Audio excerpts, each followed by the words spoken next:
ተማሪዎቹ መሃል እንደውም 84 ተማሪዎችን መስመር ከመሳት እንደመለሱ ንባብ ለኔ ህይወቴ ከጀመርኩበት ማስተማር ከጀመርኩበት 40 ዓመት ማለት ነው። የአባትና የልጅ ግንኙነት ያለ ማለት ህዝብ ነው። ህዝቡን የሚወድ የሚያገለግል ለሀገሩ የሚቆም ኩሩ ዜጋ የሚፈጥር ማለት ኢትዮጵያ ታላቅ ሀገር ነች። በፍቅር ማቅረብ ያን ተማሪ መመለስ ይቻላል።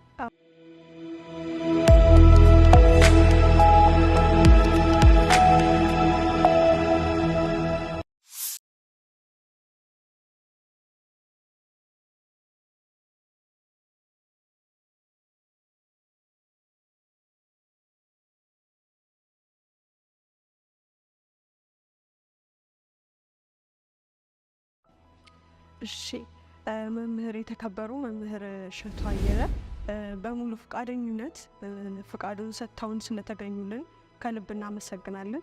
አመሰግናለሁ። እሺ የት ተወለዱ? የልጅነት ጊዜዎትስ ምን ይመስል ነበር?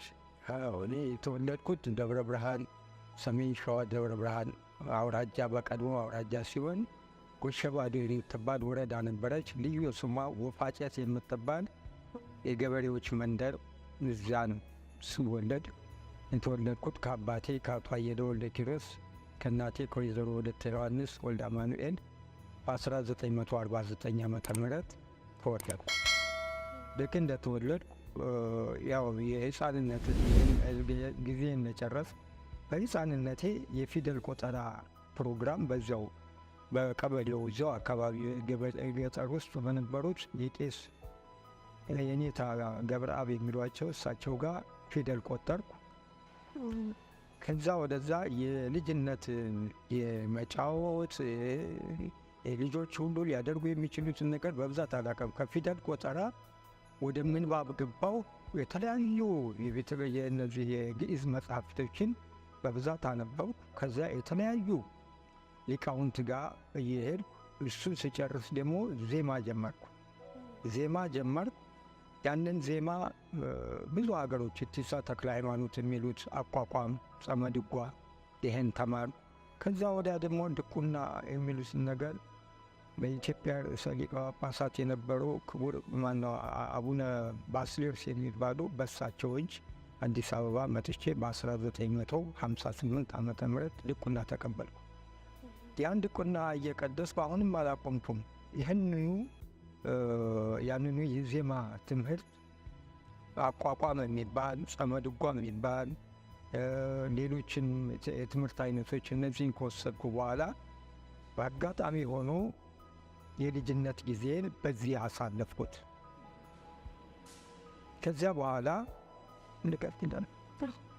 ከዚያ በኋላ እንደዛው ያለው ቅዳሴ ቀድስ ነበር። በዛው ጎሸባዶ አንደኛ ደረጃ ትምህርት ቤት ስለነበረ በ1961 ዓመተ ምህረት ጎሸባዶ አንደኛ ደረጃ 3ኛ ክፍል መዘገቡ። ምክንያቱም በቂ ትምህርት ስለነበረ። ከዛ በ1964 ዓመተ ምህረት ብሔራዊ ፈተና ነበር። ድሮ 6ኛ ክፍል ብሔራዊ ፈተና ተቀመጡ። ያንን በ1964 ጨረሰ። በ1963 ያንን እንደጨረስኩ በ64 ዓመተ ምህረት 7ኛ ክፍል ደብረ ብርሃን ኃይለማርያም ማሞ ሁለተኛ ደረጃ ትምህርት ቤት 7ኛ ክፍል ገባው። ስዛም በሂደት እንደዚያው ምኑ ሳልወደኩም በሂደት ከቆየ በኋላ በ1969 ዓመተ ምህረት 12ኛ ክፍልን ጨረስኩ። በዚህ መሃል ላይ ግን ትምህርት ቤቱ ምልመላ አድርጎ እኔ ከ8ኛ ክፍል ካሉት ተማሪዎች በ8ኛ ክፍል እያለሁ ተመልምዬ ዘርዓ ያዕቆብ የሚባል ትምህርት ቤት አንደኛ ደረጃ የማታ አስተምር ነበር። 12ኛ ክፍል ድረስ ሳስተምር በ69 ዓመተ ምህረት ይህንን እንደ ልምድ ወስዶልኝ ውጤቱ የ12ኛ ክፍል ውጤት ሳይመጣ ወደ ባህር ዳር የዛሬ ዩኒቨርሲቲ የሆነው የመምህራን ማሰልጠኛ ለ45 ቀን በክረምት ላከኝ። እዛ ሄድኩና ሰልጥኜ መጣሁ። በድጎማ ነው የሚባለው። በድጎማ በረሀት አንደኛ ደረጃ ትምህርት ቤት በዛው በሰሜን ሸዋ ስር በረሃት የሚባል አካባቢ እዚያ መደቡኝ በ1970። ውጤቴ ገና በ69 ሳይመጣ ነው ይሄ ሁሉ የተደረገው። እዛ እያስተማርኩ ውጤቱ መጣ። ልግባ ስላቸው አንለቅህም አሉኝ። እዚያው 70ና 71 ዓመተ ምህረትን እዚያው በረሃት የሚባል ሀገር ሳስተምር ቆየሁ። በዚያው ወዲያውኑ እዚያ ያለው ሐረር መምህራን ማሰልጠኛ የአንደኛ ደረጃ የመምህርነት ሰርቲፊኬት ለማግኘት በክረምት ቀጠልኩ። በ74 ቀጠልኩና 74 ትምህርቱን እየተማርኩ እያለሁ በመሃል ላይ 75 እና 76 ላይ የሆነ የምን ዘመቻ ነው እንደዚህ ያለና ተቋሙ የሐረር መምህራን ማሰልጠኛው አቆመ። ሲያቆም በ1979 ዓመተ ምህረት 78 ዓመተ ምህረት ጨረስኩ። የአንደኛ ደረጃ ትምህርት ቤት ሰርቲፊኬቴን ተቀበልኩ። እሱን ተቀብዬ መጥቼ በ1978 ያንን እንደተቀበል በርቀት ትምህርት እንደገና ቅድስት ማርያም ኮሌጅ ዲፕሎማ ጀመርኩ። ያን ዲፕሎማዬን በ1998 ዓመተ ምህረት ዲፕሎማዬን ተቀበልኩ ከቅድስት ማርያም። ከዚያ በኋላ መምህርነትን እንዲህ እያልኩ ያው እንግዲህ እስካሁን ድረስ ጡረታ እስከወጣሁበት ድረስ ከዛ ተቀይሬ በርዕሰ መምህርነት ኤጀርሳ የሚባል ትምህርት ቤት 2 ዓመት ሰራው። ከዛም እዚህ ሙዶ ቁጥር 1 36 ዓመት አንድ ትምህርት ቤት አስተማር። በ2009 ጡረታ መብቴ ተከብሮ ወጣ። እነዚህ ሁሉ ነገሮች ሲያሳልፉ በተማሪነት ህይወቱ ውስጥ በይበልጥም ደግሞ በወጣትነት ሰዓት ላይ ህይወቱ ምን ይመስል ነበር? ወጣትነቱ እንዴት ነበር? የወጣትነት ዘመኔን በህፃንነቴ የቄስ ትምህርት ስለሆነ የምማረው ይህን ያህል የህፃንነት ህፃኖች ሊያደርጉ የሚፈልጉትን ነገር መጫወቱ፣ ወዲያ ወዲህ ማለቱ ምን ማለቱ፣ አንደኛ ገጠር ነው ተወልጄ ያደግኩት። ይህንን እምብዛም የህፃንነት ህይወቴን በትምህርት ብቻ ነው ያሳለፍኩት ማለት ይቻላል። እንደ ሌሎች ህፃናት ቦርቄ ወዲያ ብዬ ምን ብዬ እንዲህ አሁን እንደማያቸው እድሉ አልገጠመኝም። በትምህርት ከቄስ ትምህርት ቤት ወደዚህኛው ትምህርት ገባው፣ ከዚህኛው ትምህርት ወደ መምህርነት ገባው። ምኑንም አላውቀውም። በቃ ያለሁት ከትምህርት ወደ ትምህርት ብቻ ላይ ያሳለፍኩት እንጂ የህፃንነት ጊዜን ብዙም ባልተጠቀምኩበት። የፍቅር ህይወትንስ የቤተሰብ ህይወት ነው? ከቤተሰቤ ፍቅር በስተቀር ምናልባት ይሄ ዘመናዊ ፍቅር የሚሉት ወይ ሌላውን ይሄን ምንም አላውቅም። ከቤተሰብ ግን ቤተሰቦቼን አፈቅራቸዋለሁ፣ እወዳለሁ። እነሱም ከኔ ያላቸውን ይሄን ሌላውን ግን የፍቅር ፈርጁ ብዙ ስለሆነ ወደ ሌላው የወጣትነት ፍቅር ዘመን በሚይዘው አይነት አካባቢ ላይ አሁንም የለኝም፣ አልደረስኩም። በዚህ ጉዞ ውስጥ አይረሴ የሚሉት ትዝታ አሉት? ምን አለሽ? በወጣትነቱ ላይ አይረሴ የሚሉት ትዝታ አሉት? አዎ ብዙም የለኝም። ትንሽ ግን እንደው ሳስታውስ ቢያንስ እንደው የወጣትነት ጊዜን በመጠኑም ቢሆን እንደው እንደ ወጣቶች ሆኜ ማደግ ነበረብኝ። የወጣትነትን ወቅት ሳላውቅ ኃላፊነት ደረጃ ውስጥ ይገባው እና ያን ወጣትነት ማየት ነበረብኝ የሚል ትንሽ ቅሬታ አለ እንጂ ሌላ አዳ። ንባብ ለእርሶ ምን ነበር? እንዲሁም ለመጽሐፍት ያሉት ፍቅር ምን ይባል? ንባብ ለእኔ ህይወቴ ነው። ንባብ ማለት እኔ ምግብ ማለት ነው ለእኔ። ካላነበው ቁርስ መብላት አልችልም።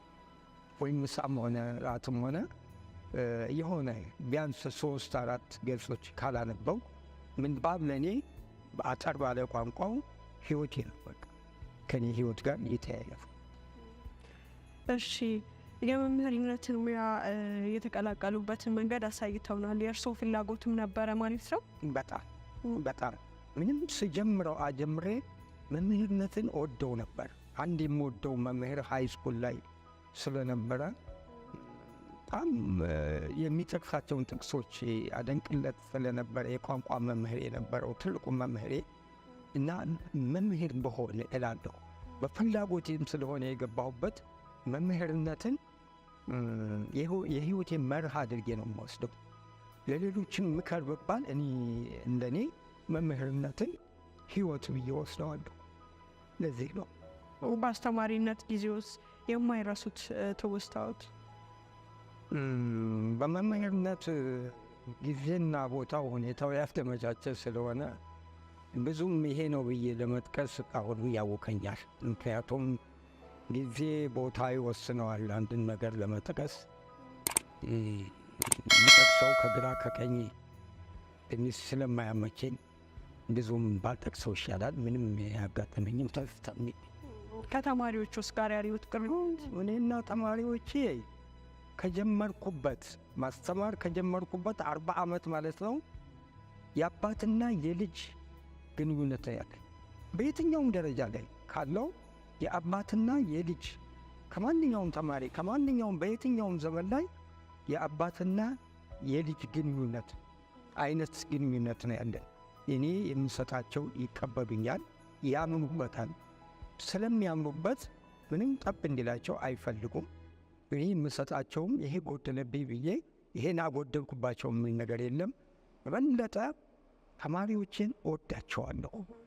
ከመውደዴ የተነሳ መጽሐፍቶቼ በሙሉ በተማሪዎች እጅ ውሰት እሰጣለሁ አሉኝ። አሁን አንድ የሆነ ወደ 126 የሚሆኑ ተማሪዎች አሉኝ። መጽሐፍ እንዲሁ በተከታታይ እየወሰዷቸው መጽሐፍ ታቅቤ ሄጄ ነው የምሰጠው። ከዛ በኋላ መጽሐፍ መተረክ እወዳለሁ። ክፍል ልጆቼም ይከተሉኛል፣ አደንቃቸዋለሁ፣ እወዳቸዋለሁ እና ባልደረቦቼ ናቸው እንጂ እኔ እንደ መምህር እነሱ እንደ ተማሪ አይደለም። ግንኙነታችን አባትና ልጅ ያህል ነው ግንኙነታችን። ውበት ነው። በዚሁ ልክ እርስዎ ባሉት መሰረት አንዳንድ ተማሪዎቹን ለማየት ሞክሬ ነበርና በዚሁ ላይ እስኪ አንድ የመጽሐፍ ፍቅሩን የሚመሰክር አንድ ተማሪ ያለውትና እስኪ ያቅርቡት። ወደ እርሱ የላከው መልእክት ስጦታ ነው። እሺ። ከአዲስ ዓለም ገባሁ ከኔታ እውነት ራሴን ቃኝቼ የጨለማውን መንቆር የውድቅትን ክንፎች እርቃን አስቀርቼ ሰው ልሆን ወጋየው በረቡኒው ልሳን ፍቅር ተዘመረ በኔታ ትጋት መቅበዝበዝ ታሰረ ፊደል ተወዳጀው ጨቅላ ዕድሜ ነቃ አይሆኑትን መሆን ከንቱነት አበቃ የዘመን ዕጣዬ ገጽ እሸቱ አየለ ለጋ ማንነቴ የአጥቢያ ኮከቡን መሪ ክፍሉን ለየ በየኔታ ልሳን ጥበብ ተቀመረ መጻኢ አፍላነት ላይ ጽናት ተበሰረ ነበልባል ሐቂቃ ከመንፈሴ ወድቃ ከኔነቴ መጥቃ ከአምሳሎቼ ጸድቃ በቶን እውቀት ሙላት ተማሪነት ልብኩ መቃብሩን ደቃ። ብሎ አመሰግናለሁ። እርሱ ያፈሩት መምህር ተማሪ ነው እንግዲህ ይህንን ግጥም ይላከልን።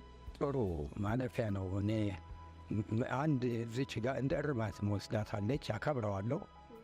የኔታ የሚለው በቤተ ክህነት መልክ ነው የሚሰጠው። ምናልባት ልጁ የቤተ ክህነት ነክ ያለው ሆኖ በዛ አይቶ ሊሆን ይችላል። የዚህኛው የሚሆነው መምህር ነው የሚሆነው። ያቺ ያቀረባት የኔታ የምትባለዋ የቤተ ክህነት በመሆኗ ነው። ትልቅ አክብሮት አለ። የአክብሮት ስም ነው ይሄ እና አከብረዋለሁ። ትልቅ ውጤታማነትን የሚያሳይ ነው። በብዙ እንደ ወዳጅ ቀርቦ ያፈሯቸው ተማሪዎች። እሺ የቀጣይ እስኪ ስለዚህ ደግሞ ይንገሩን። ከእርሱና ዶክተር ሐዲስ ዓለማየሁ ከፍቅር እስከ መቃብር ጋር ያሉት ትስስር። ክቡር ዶክተር ሐዲስ ዓለማየሁ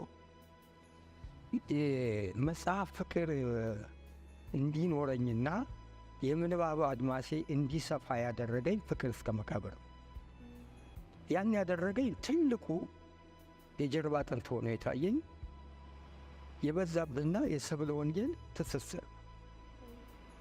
እሳቸው ሲጽፉት ይህን መጽሐፍ ሁለት ነገር ያስቀመጡት ነገር አለ።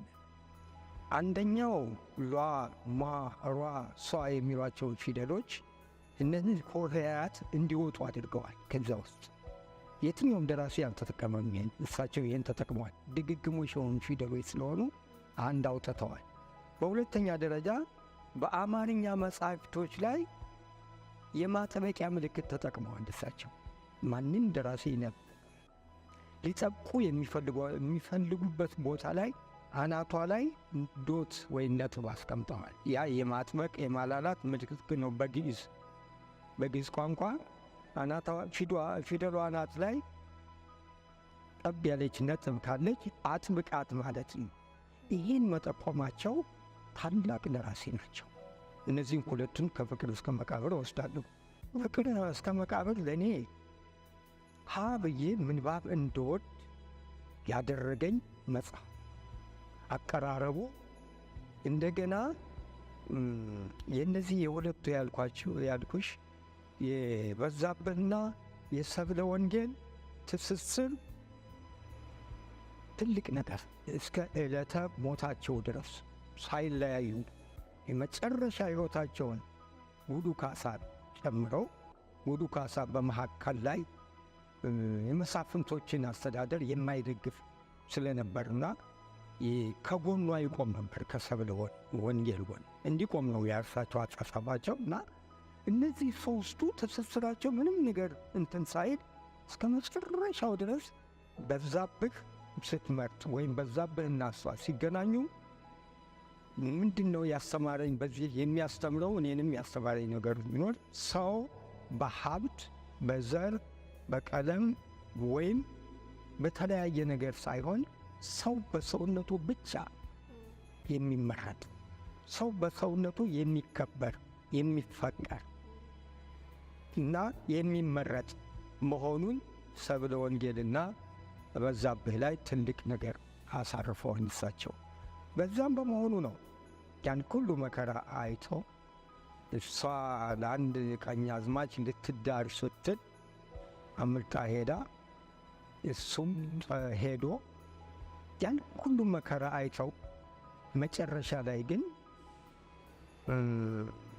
ሁሉም ተገናኝተው መጨረሻ ላይ አገናኝተዋቸው አስተዋውቃቸው በመካከላቸው ጉዱ ካሳም እንዳይለኝ እሱንም አምጥተው በዛው ቦታ ሁለቱ እስከ ሕይወት ፍጻሜያቸው በጽኑ ቆይተው እንደዚያ በመሆናቸው ፍቅር እስከ መቃብር ለእኔ አንድ ምንባብ እንድወድ ያደረገኝ መጽሐፍ ነው። ሁለት አዲስ አቀራረብ አለ ቢባል የእሳቸው አቀራረብ ሰው በሰውነቱ ብቻ እንዲወደድ እንዲፈቀር የዚያ የመሳፍንት ዘመን የነበረውን መሳፍንት ሊያገባት የነበረውን ትታ ይህን አንድ ምስኪን የቆሎ ተማሪ ከሱ ጋር ያ መሆኑ እንደኔ ትልቅ ግንዛቤ የሚሰጠኝ መጽሐፍ።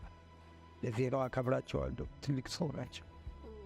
የኪነ ጥበብ ተሳትፎስ ለጥበብ ጋር ያሉት ቦታ በጣም ኪነ ጥበብ በእርሶ እይታ ምንድን ነው? አመሰግናለሁ። ኪነ ጥበብ የሰው ልጅ ከነበረበት ወደ አልነበረበት የአእምሮ መዛግብት ሆኖ ወይንም የአእምሮ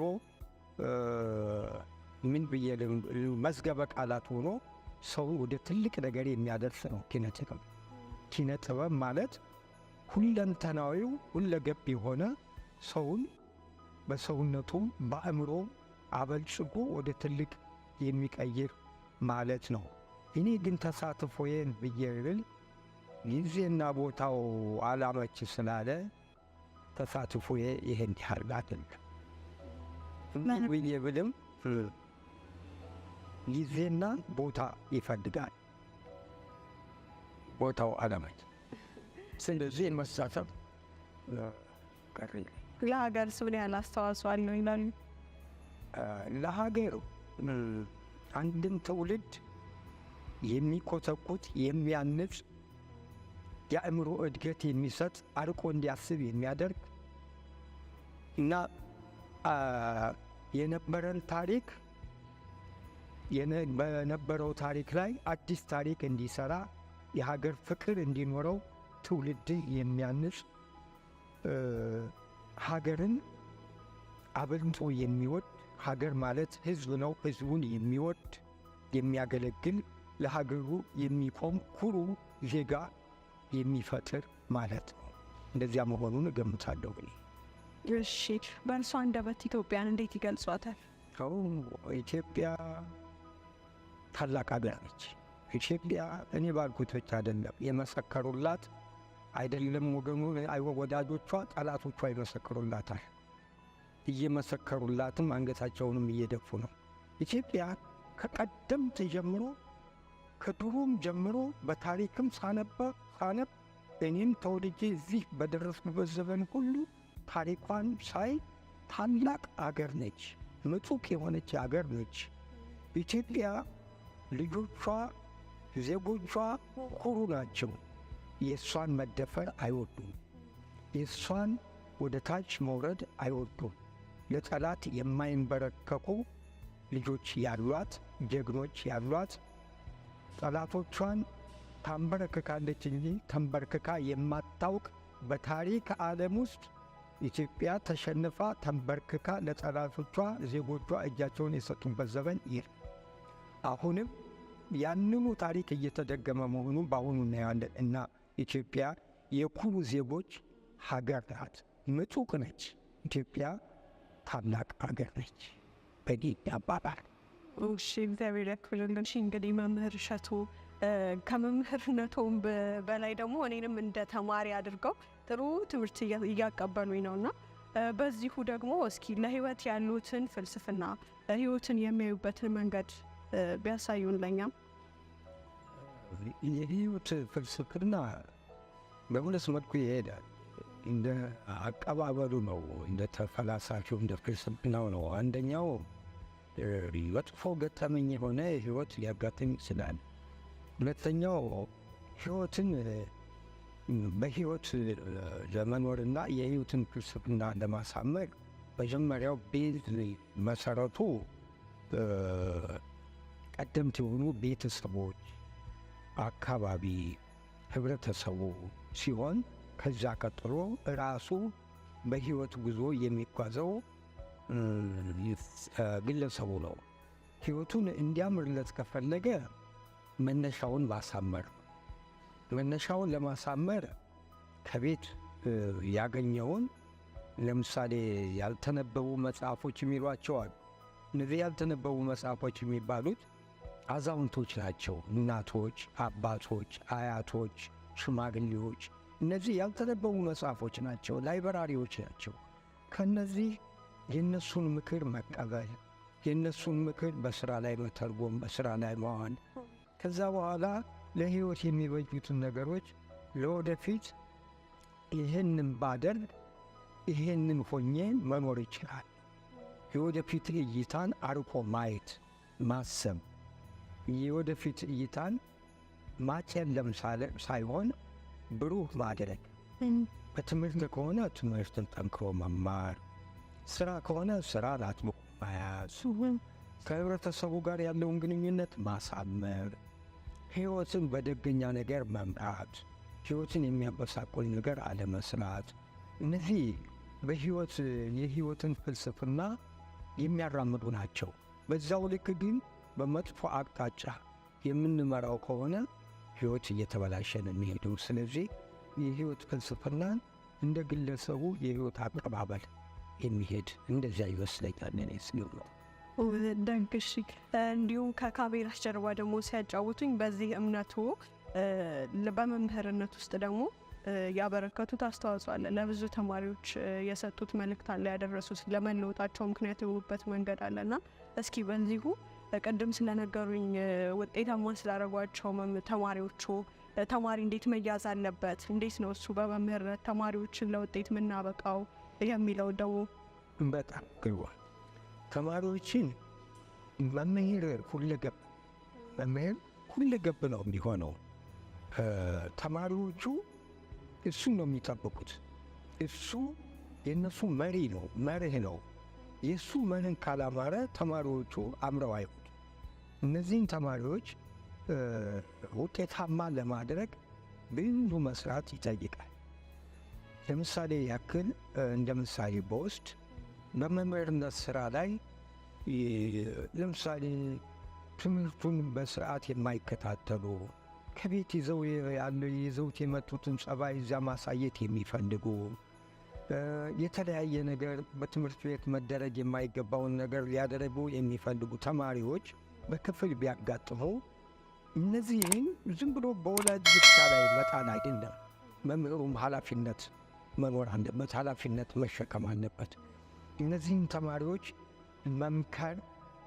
መምከር ደጋግሞ ካለመሰልቸት መምከር፣ በምክር አቅጣጫ ላይ ምናልባት ከቤተሰብ ይዘው የመጡት ነገር ካለ ከወላጅ ጋር ስለዚህ ተማሪ ወላጅን የሚያስቆጣ ነገር በመናገር ሳይሆን ወላጅ በልጁ ላይ እንዲቆጣ በማድረግ ሳይሆን ልጅ እንደዚህ ያለ ጸባይ ያለው እንዲህ ያላት ጸባይ ያላት ብሎ አስቀድሞ ከመንገር ይልቅ ከወላጅ ጋር ምክክር ማድረግ፣ በወላጁ ፊት የልጁን ክብር መጠበቅ፣ ልጁን ግን አጋልጦ ወላጁ የበለጠ እንዲጠላው እንዲቆጣ የሚያደርግ ነገር አለመናገር። ከዛ በኋላ ከወላጁ ጋር ወላጅ ትምህርት ቤት የሚቆየው ተማሪው ለ4 ሰዓት ግማሽ ሰዓት ምክንያት ፈረቃ ከሆነ ለተወሰነ ሰዓት ነው። ብዙም ጊዜ የሚቆየው በወላጆቹ አካባቢ ነው። ወላጆች ደግሞ ያንን በቁጣ ሳይሆን ወላጆች በማቅረብ በመምከር በዚህ አካባቢ ረጅሙን ጊዜ መጥፎ ቦታ ላይ እንዳትውል እንዲመክሩ ማድረግ። ወደ ትምህርት ቤት ስትመጣ ወይም ሲመጣ ያንን ተማሪ ትምህርት ቤት የሚፈልገውን አይነት ነገር ተማሪ ሊያደርግ የሚችለውን ነገር እንዲይዝ እንደ አባትነት መቅረብ፣ በመፈራት አይደለም፣ በመኮርኮም አይደለም፣ ዱላ ይዞ በመቅረብ አይደለም፣ በፍቅር በመቅረብ ወደዚህ አቅርቦ ተማሪውን እውነታውን ማሳወቅ፣ ያንን እውነታ እንዴት መቀበል እንዳለባት እንዴት መቀበል እንዳለበት ከብዶ የሚታየውን አቅሎ ማቅረብ፣ ቀለል አድርጎ አቅርቦ ይሄን ተው ይሄን ታይ ብሎ በመምከር አንዱ ይሄን። ሌላው በክፍል ውስጥ ትምህርት በሚያስተምርበት ጊዜ ይሄ ረባሽ ነው ወይም ትረብሻለች የምትባለዋን የሚባለውን ልጅ አትኩሮት እላው ላይ እሱ ላይ ብቻ ማተኮርና በመገላመጥ በማስወጣት በማንበርከክ ወላጅ አምጣ በማለት ምንም አይመለስም ተማሪ። ነገር ግን ያንን ተማሪ ከዕለት ወደ ዕለት እንዲቀንስ ያንን መጥፎ ጸባውን እንዲቀንስ በወንድምነት በአባትነት በእናትነት ቀርቦ ቀስ በቀስ መመለስ ይቻላል። ተማሪ በዚህ አይነት መመለስ እንጂ በመክሰስ ወደ ዩኒት መሪ በመውሰድ ወደ ዳይሬክተሩ ጋር በማቅረብ ወላጅ ጋር በማቅረብ የበለጠ ተማሪውን ያቆስለዋል፣ እንዲጸንም በጥፋቱ እንዲቀጥልበት ያደርገዋል። እንደዛ አይደለም። ከወላጆች በፊት እንደተናገርኩ ከወላጆች ጋር ምክክር ማድረግ፣ ከዛ በፍቅር ማቅረብ ያን ተማሪ መመለስ ይቻላል።